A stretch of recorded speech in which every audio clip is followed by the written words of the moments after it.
I do not care how old you are. Having difficult conversations with your parents never gets easy, man. It doesn't matter if you're 6 or 16 or 26 or 60. It is always tough. And it was all in my own head. It didn't have to be like not an uncomfortable conversation, but you know how you get like a little nervous before you ask your parents something? Here I am, a woman in my 40s, asking my mom if she will come over and watch the monitor while Jimmy sleeps so my husband and I can go meet our friends for drinks. So we were just in Kentucky this past weekend, and he has a buddy that went through something rough, and he wanted to see him, and I have some girlfriends and wanted to see them for Mother's Day. So there I am at my mother's house, and I'm like, hey, Mom, if you're feeling up to it later, like if you want to, Bart and I would really like to go meet up with some friends tonight. So like if you could, or if you would, like, could you like come over to the house and watch the monitor while Jimmy sleeps? I was so nervous. Why? I would think that she would want to. And of course she does. Yeah. She's like, oh my God, absolutely. Of course she wants to help and she wants to be there.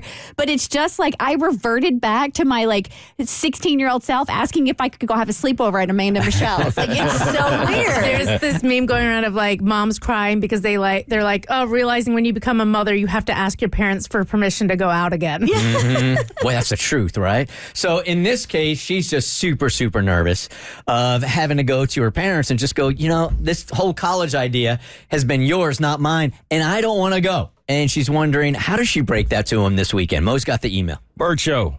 I don't know what to do, and I need you guys to help me. I'm about to graduate. I've never liked school. I mean, really don't like it. But I also always have had great grades. My SAT and ACT scores were also really good. I never really had to try either. I got accepted into all the schools I applied to. Oh, you flexing. One of them is a pretty big deal to my parents.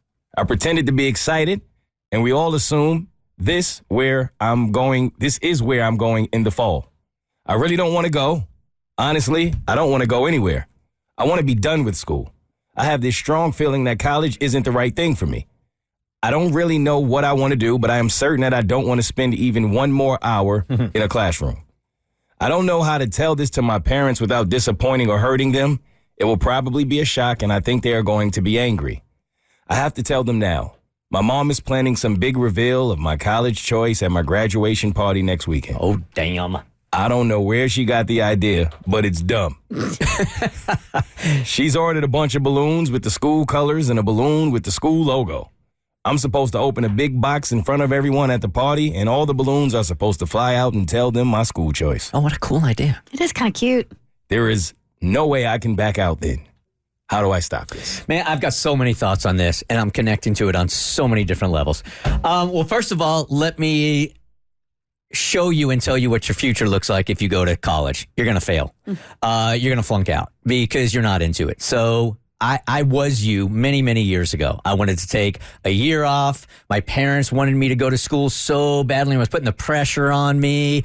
I just wanted a year off. I was burned out. I wanted to go travel, and they convinced me that if you take this year off, you're never going back. Go to school. All right. So I went, and I failed out. I did nothing but majored in weed and drinking and partying and a social life. And because my heart was never in it, I never had a chance. So I never finished. That's the first thing. Second thing is, when I did end up going to San Diego State, my parents were paying my way. They were paying for my apartment. They were paying my tuition. And I realized after 2 years that I just didn't want to do it anymore. So the drive over to go see my dad and sit him down and tell him, I don't want to go to school anymore, which I already knew he made perfectly clear. Like, if I wasn't in school, no money. Okay?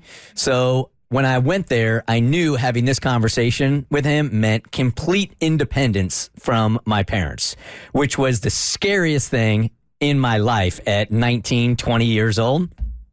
But I will say this. I drove to the house. I sat my dad down, told him my heart wasn't in school. He told me exactly what I thought he would say, is that's your choice, son, but I'm also not paying for your life. And we might have talked for 2 or 3 minutes. I will still point to that one conversation with my dad when he started to look at me as a man and not a boy anymore. And our relationship at that point had changed. And at that point, I started living my life for myself and not my parents, and it was the best decision I ever had. If you go into this conversation thinking that your parents aren't going to be upset or there's any way to get around that, it's not. It's a little bit like our texting tutor this morning, and Abby brought this up so well, is that some conversations, your expectation or your definition of success can't be that both parties leave happy. This is not going to happen here.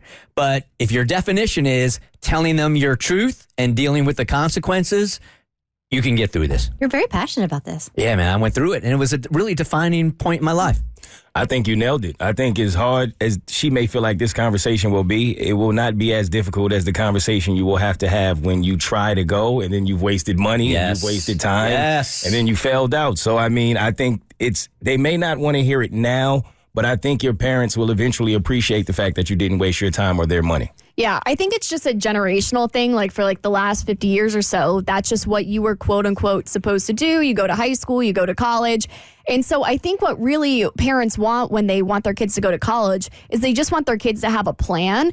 And so I almost feel like the person that wrote in, like maybe you just lay out the plan of what your life looks like next. And maybe instead of doing like a big college reveal with some colorful balloons, maybe you do like clear balloons and you say, surprise, I'm going to welding school or something. What you got? No, I mean, I agree with you. If your heart's not into it, you're not going to thrive while you're there. You have to be on the right mindset. Like you have to want to go. You shouldn't feel forced to go. So now is the time for you to be honest with your parents. I know it's going to be it's so much easier said than done, but don't go through the motions. Don't have the party with the balloons. Like you need to tell them ASAP, this is just not my path right now. Then let me talk to parents here for just 1 second also. For those of you that have kids that are on the cusp of going to college, this is something that I think that me and my ex-wife got right with our son Hayden. So we were touring school after school after school with him. And every time we were talking to a school counselor with him right there in the room, he just seemed so lukewarm to the idea. Wasn't really excited. The counselor was trying to get engaged with him and he just wasn't answering. So it felt like to us every time we left another college, he just wasn't into it. So she and I sat him down and said, Hayden, this is your choice, dude. You do not have to go to college if you do not want to. But I think because we had been talking about college for so long, he kind of felt like it was a foregone conclusion that he was going to go.